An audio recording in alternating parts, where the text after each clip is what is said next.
Hello and welcome to The Conscious Capitalists, hosted by two of the co-founders of the Conscious Capitalism movement and co-authors of the Conscious Capitalism Field Guide from Harvard Business Press, Raj Sisodia and Timothy Henry. Each week, this podcast covers current events and business news and Raj and Timothy's latest thinking on what it takes to build a conscious business. For more information and notes from the show, go to www.theconsciouscapitalists.com. And now, Raj and Timothy.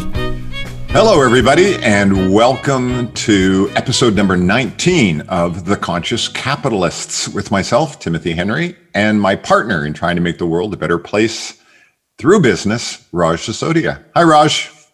Hi, Timothy. I think we've had an interesting month of guests, haven't we, Raj? You know, in one sense, we've had this conscious used car salesman, and then we had this conscious private equity guy. Well, and now we saved the best for last because in the Christmas spirit, today we have a conscious Beer Meister. So perhaps introduce our special guest today, Raj. It is interesting, I think, that industries that are associated with sort of the opposite, and I don't say that brewing is, certainly, but the opportunity to become a conscious business and to stand out by doing so is even greater, I think, in those sectors. And the need is greater as well, right? So I think there's a pattern message to that pattern there. But we're really delighted to welcome today Dan Kenary, who is the founder and CEO of the Mass Bay Brewing Company here in the Boston area. Best known for their brand Harpoon, which I love. It's my beer of choice. That's the only one I typically buy. And Dan has a really interesting story in terms of how he started the company. I think he went to Harvard and studied history, and he's a banker. He became a banker from Worcester and suddenly made a shift and decided to get into craft brewing. So we'd love to learn about that and learn about his perspective on leadership and especially on employee ownership. So we're going to get into all of that. So welcome, Dan, and thank you for joining us. Thank you. Good morning to both of you, and I really applaud the work that you do to try and to bring business to people in a positive way that we can build together and build a better society. So congratulations to you both, and thank you. Well, it's only because we have exemplars like yourself that we're able to raise the flag for things like conscious capitalism. And maybe a good place to begin would just be tell us about the whole story of how you got into the craft business and a little bit about Mass Bay and Harpoon. Well, I'll tell you that I was inspired by my backpacking trip through Western Europe after college, graduated from college in 1982 with that history degree.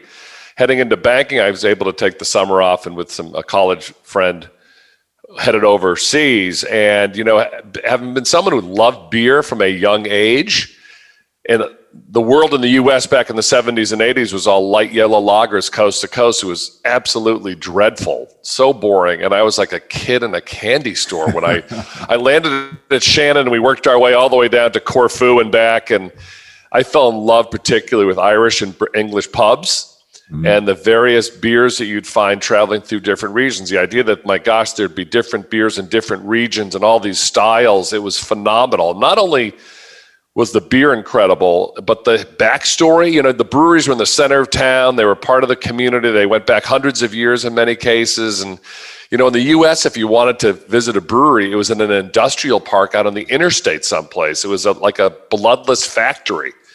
So I came back like, this is incredible that you have all this choice and excitement, and in the largest consumer market in the world, you have neither of those things. But I did dutifully report to my job at First National Bank of Chicago, and I went to University of Chicago Business School at night for several years, and then in 1985 moved back to Boston with the bank, but started talking with a college classmate of mine who had the exact same feelings that I did about the beer industry. And we turned a research report he was doing in his second year of business school on the microbrewing movement, which was getting started in the Pacific Northwest.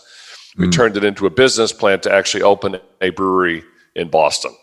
And off to the races. But it was a very interesting conversation with my two teetotaling parents when I went to them to say, I'm leaving the bank to go start a brewery. That was an interesting conversation.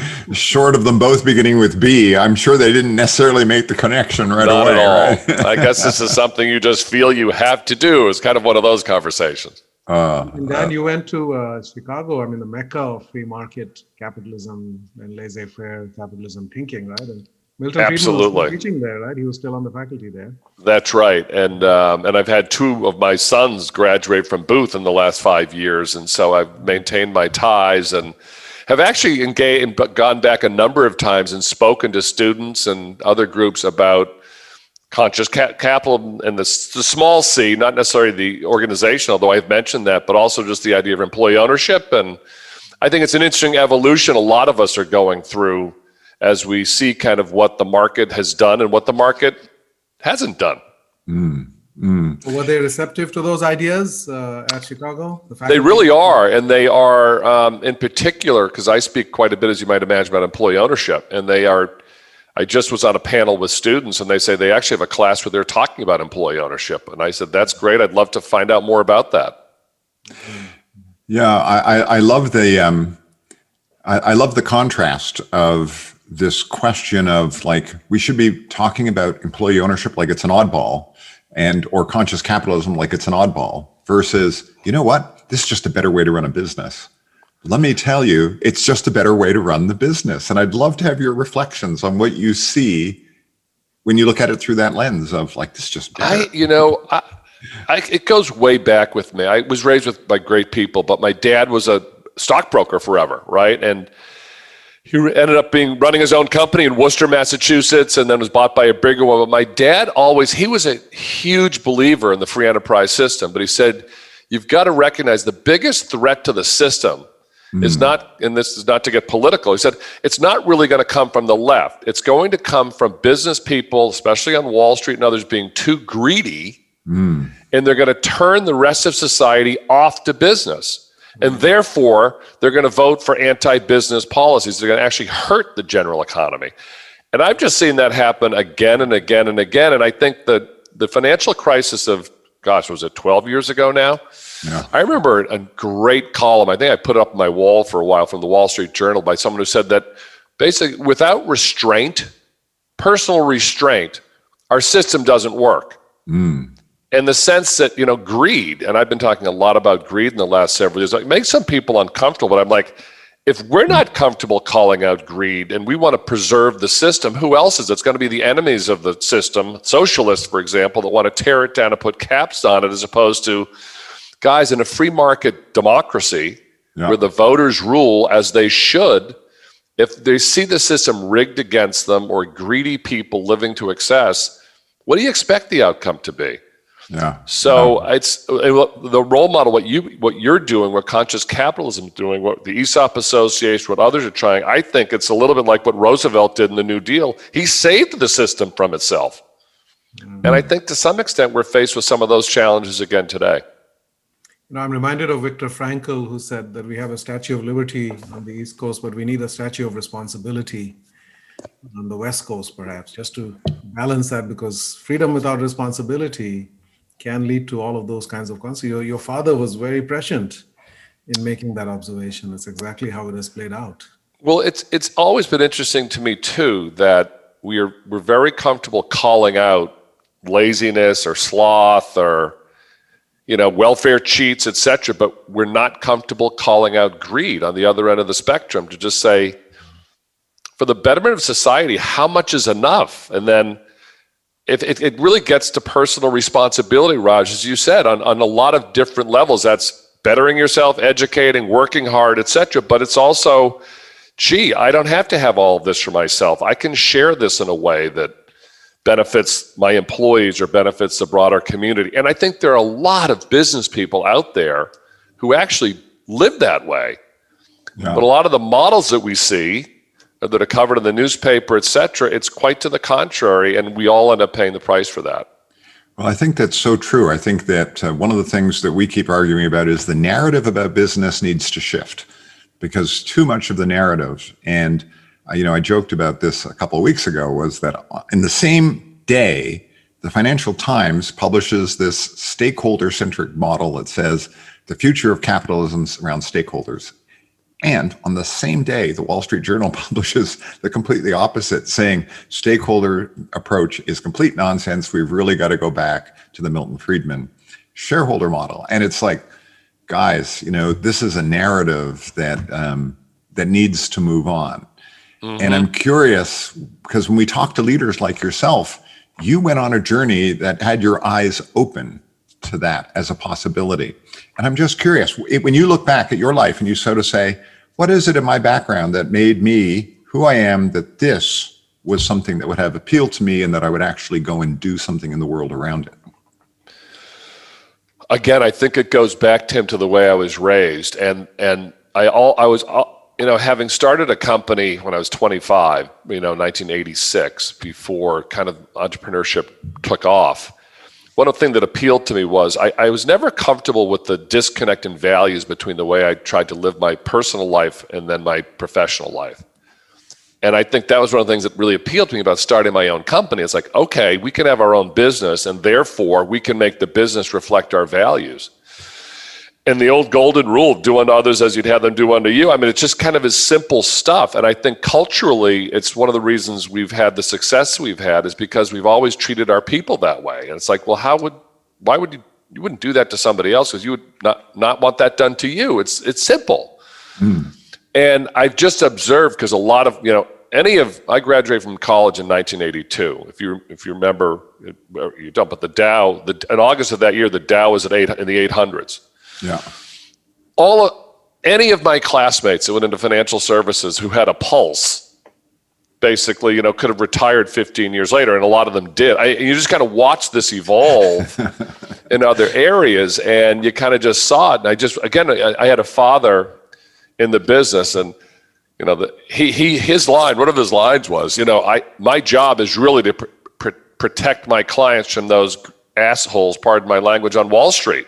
Because he's like, they're peddling all this crap and they're going to stick it to the retail people because that's just the model. So, and my father was a dyed-in-the-wool Republican. This is not, but he loved the system, but saw how it could be corrupted. So you just kind of watch that unfold. And I mean, it's a history major. And I remember you studied the Gilded Age. I'm in New England. You drive down to Newport, you see the cottages, and you realize, like, my God, we're living through a second Gilded Age. I mean, I used to love going to Nantucket on day trips, and now that place is just incredible. And there's nothing wrong with any of that, but you've just observed it at the same time that you travel to brewers conferences in Portland, Oregon, and you have thousands of people like living outside under the freeway bridges and stuff, and you realize, like, this is, and then you read articles about, like, hookworm in Alabama or just situations in Lawrence, Massachusetts, and we're not going to solve all the problems, but you're like, something just doesn't add up here. Something just does not add up here. And on a small way, if I can take our little business and kind of plant a flag in the ground, I mean, for, engagement and sharing the wealth, I'm going to do it. And I'd have to say I'm kind of disappointed in my industry, craft beer, because, we had a real sense of camaraderie and togetherness, and there have been a handful of ESOPs, and there are over 8,000 breweries now. And it's like, okay, guys, there was a lot of kumbaya talk over the years, about how we're part of the community and all this stuff, but I'm not seeing a lot of sharing the wealth here and actually broadening the inclusion, because this is where, I became chairman of the Associated Industries of Massachusetts, which is the largest business association in Massachusetts. And I got them to start talking about employee ownership, to say, this can really, as a business organization, this is a great thing for us to be talking about at a time when the polls and things are turning against, support for the system. So I kind of took on a little bit of a mission, if you will, at this stage of my career, and I'm kind of jazzed up about it. Well, it raises an interesting question about, and I'd love your perspective from the AIM perspective. What was the resistance? There wasn't any. I'll tell you, which was great. And I think there's a bit of self-interest there, right? Because the association is like perceived as, okay, they're and this is not necessarily true, but the old white guys on the right, preserving the status quo and their self-interest, to employee ownership, that sounds like scary left stuff. Is that communes and co-ops? And what do you mean by that? But it's like, no, it's all pro-business. And if we can broaden it to include people who might view business as, well, you're on the other side of these issues, reflexively, it's like, not necessarily. We want a fair business climate here, but we may embrace a lot of the issues that you. So AIM responded very favorably to it, and it has helped me actually promote seminars and legislation we're working on up in Beacon Hill to try to get the state behind promoting employee ownership, because we think that we have a serious marketing problem specifically with ESOPs. Well, playing off that, I think that I'd love to hear your thoughts. I mean, part of that marketing problem, I think, revolves around capital and access to capital, doesn't it? In a sense, I mean, you hear a number of different, complaints or criticism. There have been some bad ESOPs done and that have gotten in the press. So people are like, well, gee, they're bad. They're structurally wrong. I always say to people, if you put an ESOP on top of a lousy company, it's still a lousy company. I mean, an ESOP does not a magic wand or light switch, or all of a sudden, while we're all engaged owners, we're going to go out and conquer the world. It takes a lot of work and education. But people think that they're cumbersome, they're expensive, you can't get your capital out. There are lots of, challenges with them. And there certainly are some challenges with them. Yeah. But my partner got a ton of money out when he cashed out 6 years ago. And there were tax benefits to him doing so, and there are tax benefits to running an ESOP. Yeah. There are restrictions on it and structural stuff you have to follow, but a lot of those issues that people raise as problems, we do have answers for most of them. Again, it's not for everybody, but we think with all the baby boomers getting older and selling their businesses, that the case we're trying to make in Massachusetts and elsewhere is, my gosh, think about if these businesses were owned by their employees, they're not picking up and going to China or Mexico. They're going to stay locally owned, locally run, and running their facilities. So it could be a win-win-win if done well. Last point on this, and then we can move on to something else, but this idea of growth capital and accessing growth capital as an ESOP, because now you're having to go and look and sort of say, how do I raise more money to fund that growth in the ESOP model? How does that play out if you're a fast growing company and you've got at least a third, for all the tax reasons, of your business employee owned? It really should not present particular challenges. Okay. We were a leveraged ESOP, so we had to borrow money to complete our transaction. We had 5 banks in our banking group who supported us in doing that. And so if the underlying fundamentals of the business remain solid, then access to capital really shouldn't be a problem. Now, you can imagine we're in a business that is pretty directly hit by COVID.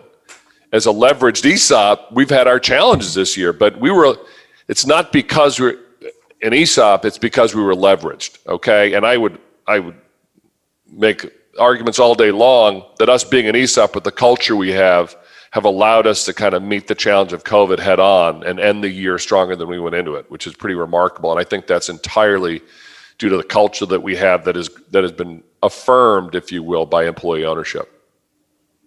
Dan, somewhat related question. So if you're a public company and you want to give the employees more ownership, so I remember Whole Foods was known for giving stock options to non-executives. So I think at that time, the typical was that the top 5 executives had 75% of the stock options. And I think for Whole Foods, it was 93% of the stock options went to non-executives below the top 25. Right. So almost everybody from a cashier to that's great leader would get that. And that's another way, probably not to the same extent or the degree of employee ownership, but it still aligns the stakeholders together. Absolutely. And there are lots of different ways to do it. ESOP is not the only one. It can be an attractive one because of the tax benefits and the way that it's structured. Everyone is included, which is good because you eliminate some of that.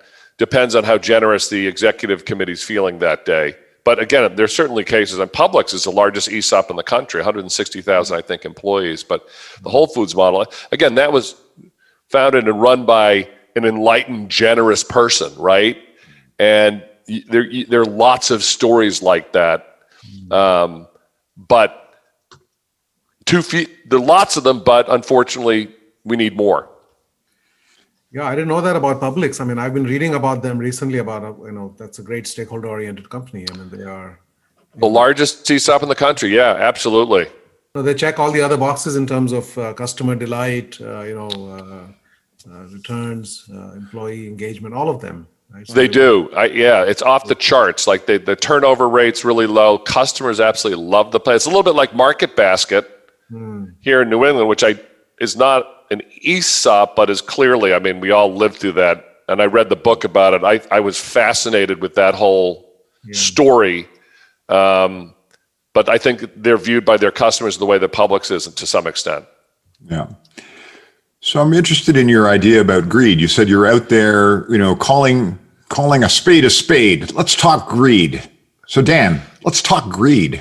Oh gosh, I know it almost makes me cringe a little bit. My wife kind of says, honey, you got to just kind of tone that down. I'm not that outspoken about it. I do it gently and respectfully because I want to call out our better selves.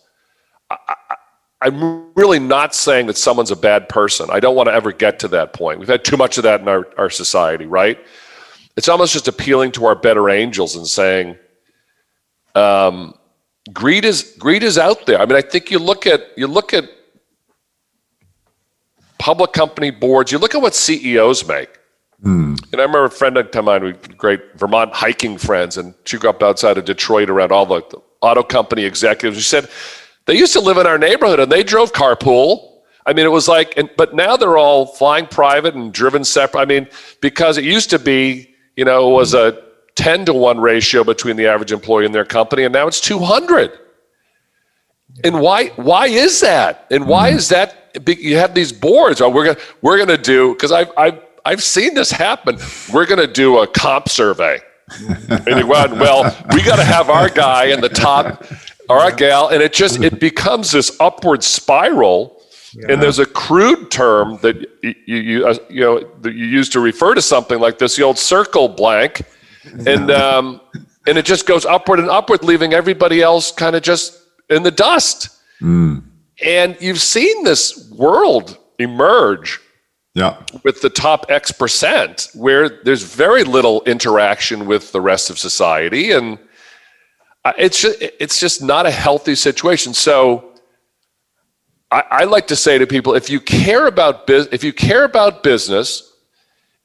about our society, and you respect our democracy, then if you're being greedy, you're undermining all three of those things. And you can stay in your bubble and not think it matters.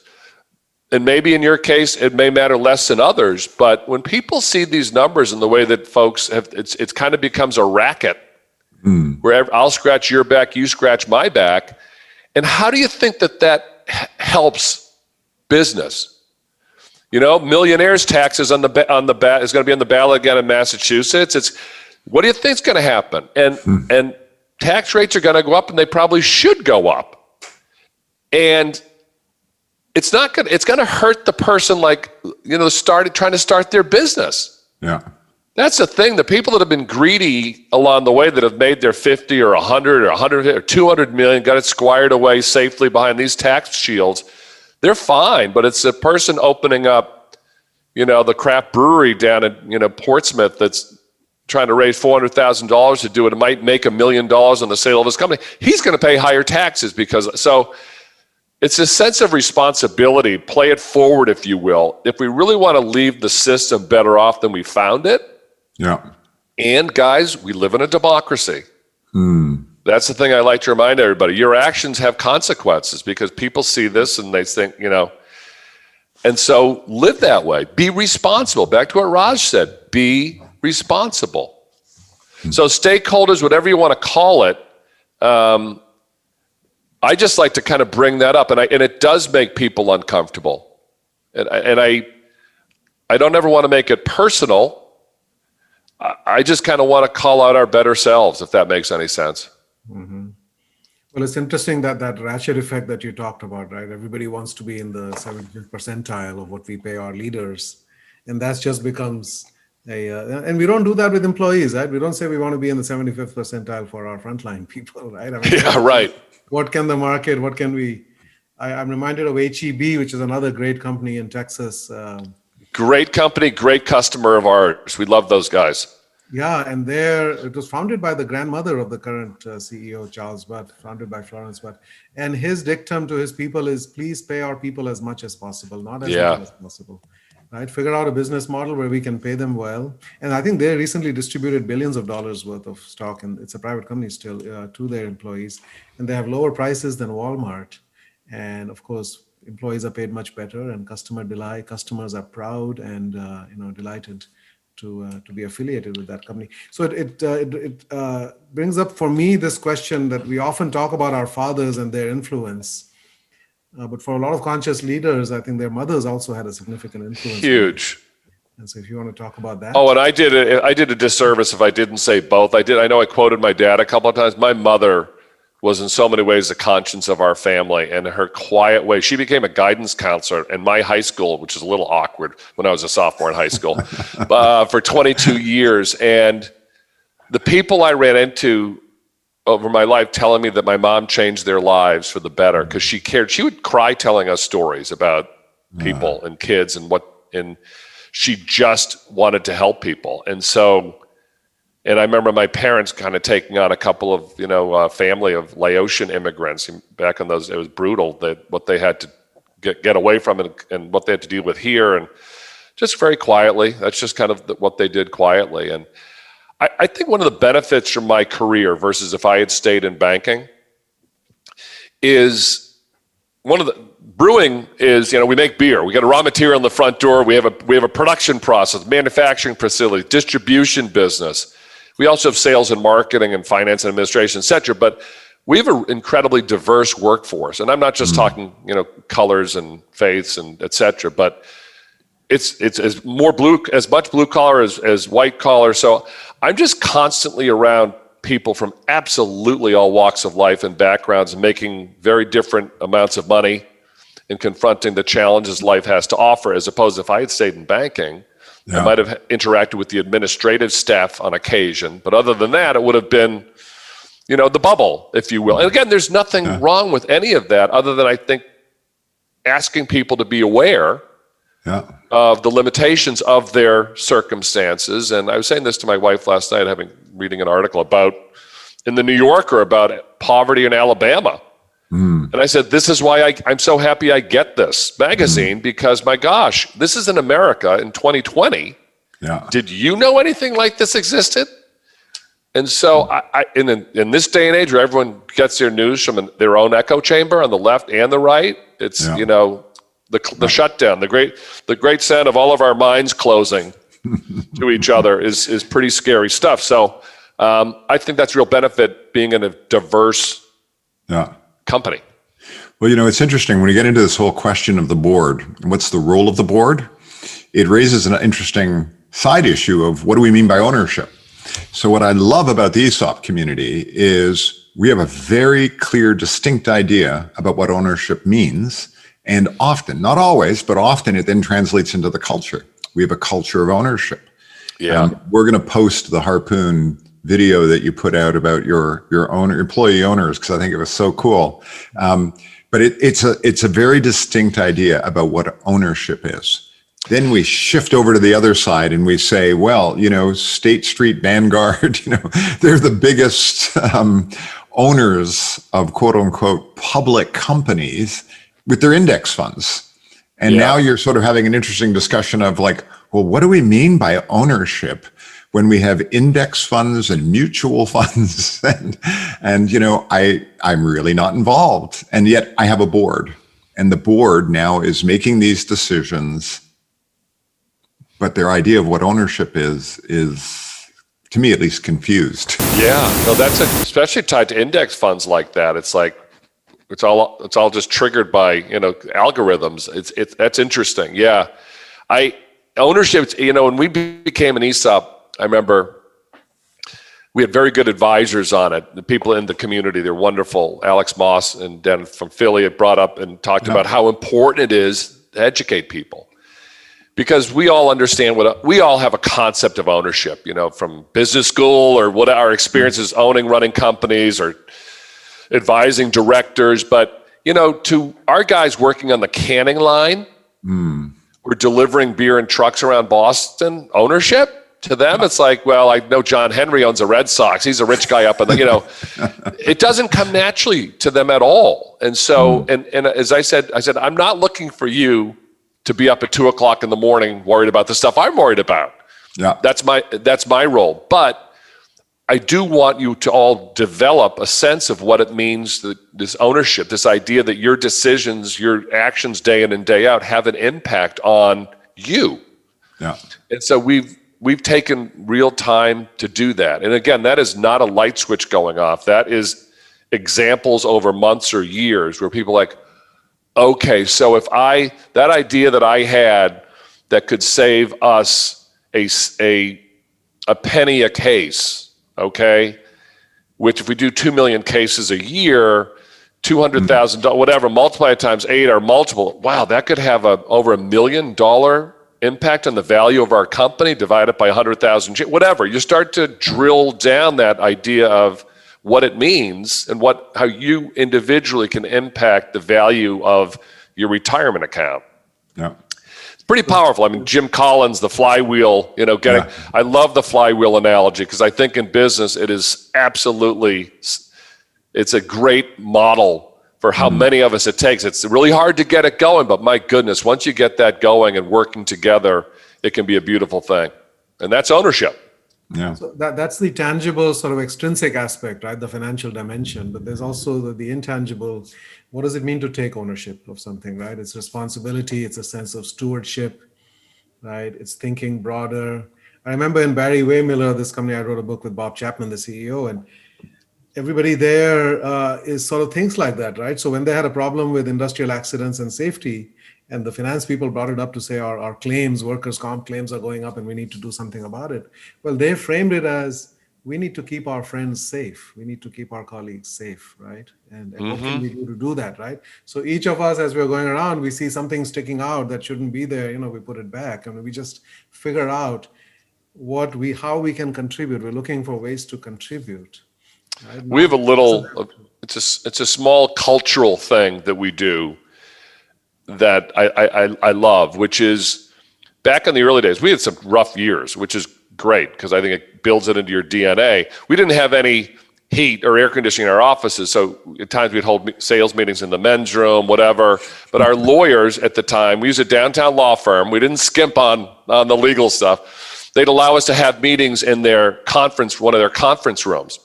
And our lawyer kind of knew how tight things were. So he'd always leave, all right, we're all set now. All the supplies are down in the credenza. I'm going to leave now. See you guys later. And help yourselves to pens and paper. And we would. And so to this day, 35 years later, we've never bought pens at our company. And because we tell people, it's like if you start noticing, you'll realize at hotels, conferences, everyone's giving away pens. Take them.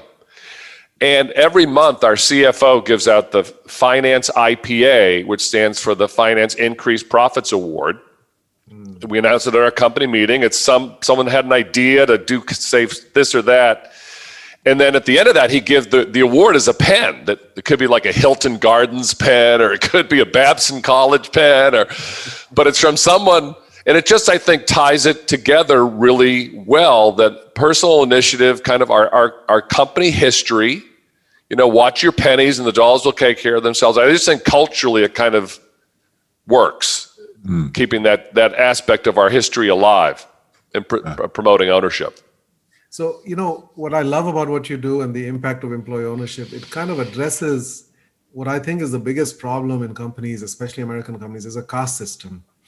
Like in India, there's a caste system you're born into. You're either a Brahmin or a warrior or whatever it is. And I think in the US, the biggest caste divide is between the professional, salaried, managerial class, right, who get the benefits, who get leadership development opportunities and so forth. And then you've got the hourly people actually doing the work. Yeah. Right, and they're typically not college educated, right, and there's no benefits and there's no upward trajectory. And the turnover is probably in the triple digits, and the employee engagement is probably in the low double digits. And it's the opposite often for the other side. So when you talk about culture, when you talk about engagement, you have to look at it through those two groups.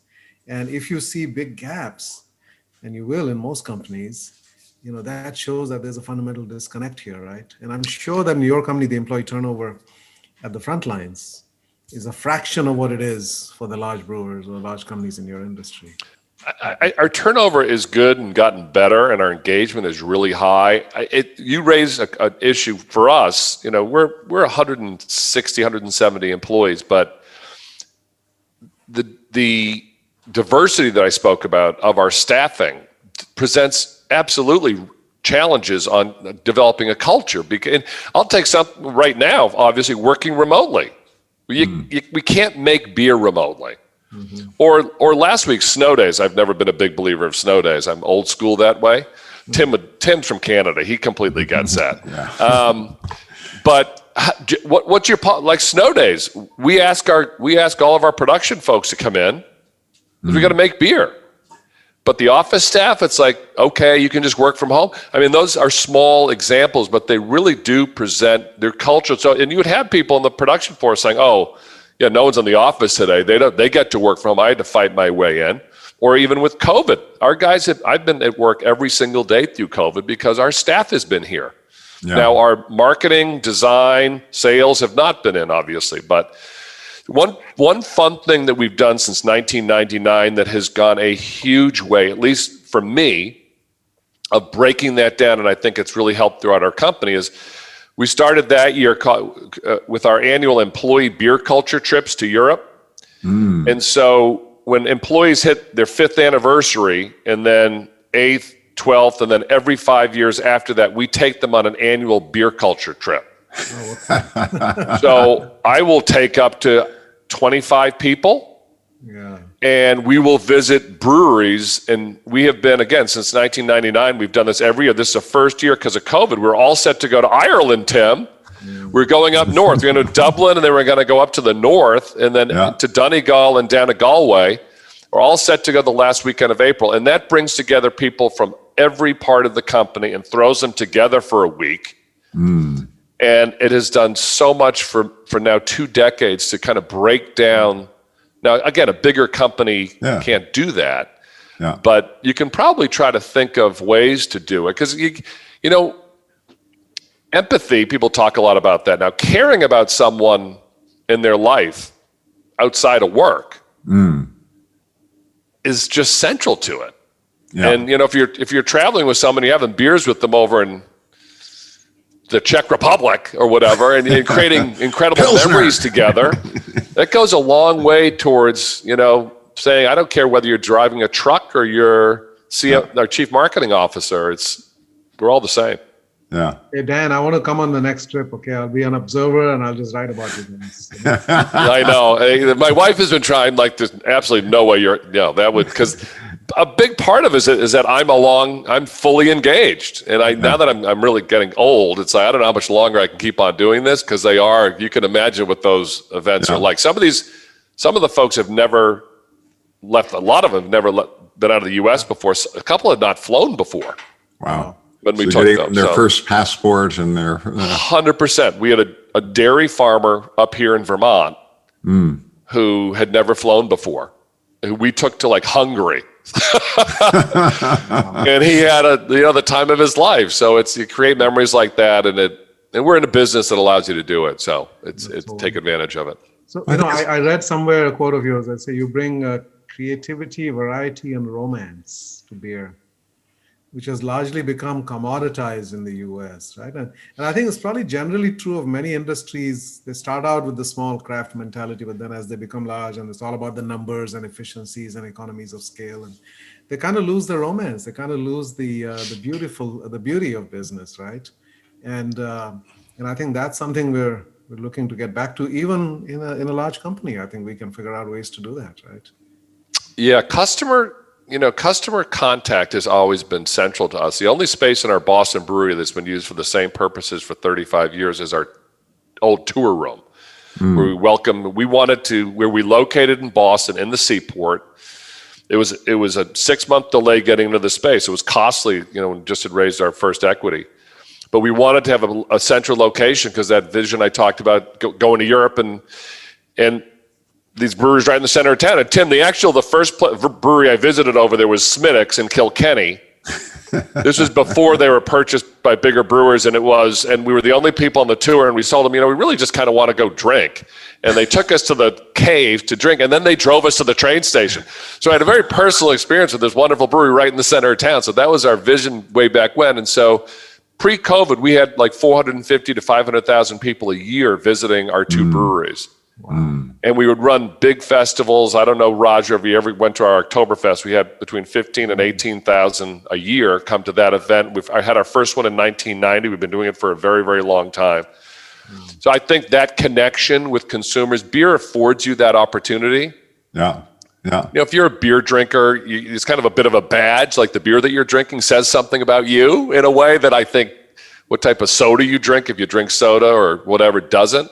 Yeah. So I think people do feel that connection to us and our brands, which we absolutely cherish. You also operate in a pretty complicated stakeholder environment, right? I mean, each state having its own laws. You've got distribution channels. I've done some work with a large distributor in Texas, who you probably do business with, and I'm curious, how do you apply that stakeholder thinking in such a really complex world? It's interesting, the fact that you do have knowledge there. It's a lot of people don't, because the way prohibition was repealed in the U.S., leaving all the regulations up to the states, it is a patchwork. And like there's franchise laws in most states, including Texas and Massachusetts, which means, and you tell people this, like, we go into a market and we have a wholesaler in certain states, in most states, we can never change. Even if they're terrible, we can never change. And it's just the nature of it. But the benefit is that we're in an industry where actually relationships still matter a lot. Whether you're selling to a bar owner or restaurateur or store manager, it's usually an individual who's making the decision. And yes, they're going to look at, and depending how big they are, they're going to look at data. They're going to review. But if they like you and like your story, they're maybe going to give you a shot. And it's great to be in a business where that's still the case. And down in Texas, we actually have just switched from a very large statewide to another large statewide. And we have good relationships with both. And they allowed us to move because we purchased Clown Shoes 3 years ago, and Clown Shoes was with another wholesaler. So we wanted to consolidate, which is why we wanted to move. And Clown Shoes actually had the better personal relationships than we did. And so we ended up moving Harpoon and UFO over to the Clown Shoes wholesaler. And it was all based on personal relationships, because they liked the brands, they liked us, they liked Greg, who's the Clown Shoes founder. And that's gratifying. So the sense of stakeholder, that still exists, even as we've gone from 100 breweries in the country to 8,500 breweries in the country. Wow. We're still able to kind of cut through that to some extent and make sure that the personalities matter. Wow. There's a beer called Clown Shoes. Yeah, that we purchased 3 years ago. I think the brand was 7 or 8 years old when we bought them. And actually, Raj, you know what? They came to us and wanted to sell to us because of our employee ownership model. Yeah. And what they'd heard about the way we ran our business, which is great. And so for us, they were kind of a more esoteric craft brand than Harpoon or UFO had been around for 20 or 30 years. And so it was a great acquisition for us. We brought all the folks over, and it's working out really well. So that was quite a fork in the road when your partner said he wanted to exit. And I think one possibility was a strategic acquisition, right? Which means you would have been merged into one of the larger companies. Acquired, basically? Yeah, he wanted to sell to a strategic or private equity. And I think I've told you this story again, so not to bore you, of how we ended up making the decision that we did to go employee ownership, but it was a real fork in the road. That would have been losing your soul in the process, essentially, right? You just become a brand name and a manufacturing facility. And I recognized that I was never in this just for a check. That the old saying that their life is the journey, it's like, it is, And so the idea that I'd be driving with a grandchild down on the seaport someday and say, oh, we used to have a brewery down here, let me tell you the story, but where is it now, Grandpa? Budweiser's brewing it out in St. Louis, and they let all the people go. Yeah, it'd be like, and who knows whether this is going to be successful? I have no idea. We're trying to prove that employee-owned independent craft brewing can be successful in a very competitive industry. So there's a sense of mission to it. And that's a challenge to all of the employee owners at Mass Bay Brewing Company. It's like, can you rise up and meet this challenge? But that's so core to a lot of what we talk about in terms of great cultures, that there's some sense of meaning and purpose in what I'm doing. It's got something that goes beyond the money. It's something that I believe in. And that unleashes a certain kind of personal power and passion that allows people to go to a different level of contribution in your business than if they were coming in and just sort of hitting the clock and checking in and checking out. 100%. That is exactly what we're trying to do. And that sense of mission, I think, is crucial to it. And we have a really fun company, fun culture, but a very serious one. And I don't apologize for that. We're in the beer business. My God, it should be fun. And for people to be able to realize, like, you can really love your work, and that we have something special, but it's going to take a lot of work to keep this going. There's no question about it. And there's no rest for the weary. This is not like, oh, we figured it out, we're done. It's like, no, okay, we might have figured out, 2021 with the product lineup we have, but my God, 2022 is not far behind. So that constant sense of reinvention and being up for that challenge, that's business, right? Unless you're in some very special world where you don't have to constantly recreate yourself. And then finding that match with the people who respond positively to that challenge, and is what we're doing, and driving up that engagement so that you constantly broaden that circle is what I need to be doing. Well, it's incredible to me, Dan, with a company with 160 people, the kind of impact you have and the visibility you have and the lives you've touched is incredible. It shows the power of business to really make a difference in the world. Well, Dan, thank you so much for being both an exemplar of it and an evangelist at the same time. It's great to hear the story. Well, next time, let's do it in our beer hall over a few pints. Can we do that? Yes, I am just a mile away from there, so I will be there as soon as conditions permit. I have to come to Boston soon, so as soon as you guys clean your act up over there, and you can travel to our lovely safe country over here with 6 times your infection rates. Well, thank you, Dan, and thank you, everybody, for listening. And whatever channel you're listening on, remember, there is a subscribe button. Feel free to hit that subscribe button. And if you have any thoughts or comments on today's podcast, please go to theconsciouscapitalists.com. There's a place there where you can leave a message for Raj and I. And Raj, if people want to hear more about conscious capitalism, what should they be doing? Yes, please go to consciouscapitalism.org and look for a local chapter near where you are that might be run. We have about 40 of those in the US and about 20 other countries. And new beginnings in 2021. It's going to be, I'm sure, an incredible year for all of us, coming out of what we have experienced and grown from this year. It's really been challenging in so many ways. But I think we are coming out of it stronger and with new capacities as we go forward. So we look forward to being with you in the new year. And thank you again, Dan, for joining us today. You're welcome. Thank you both.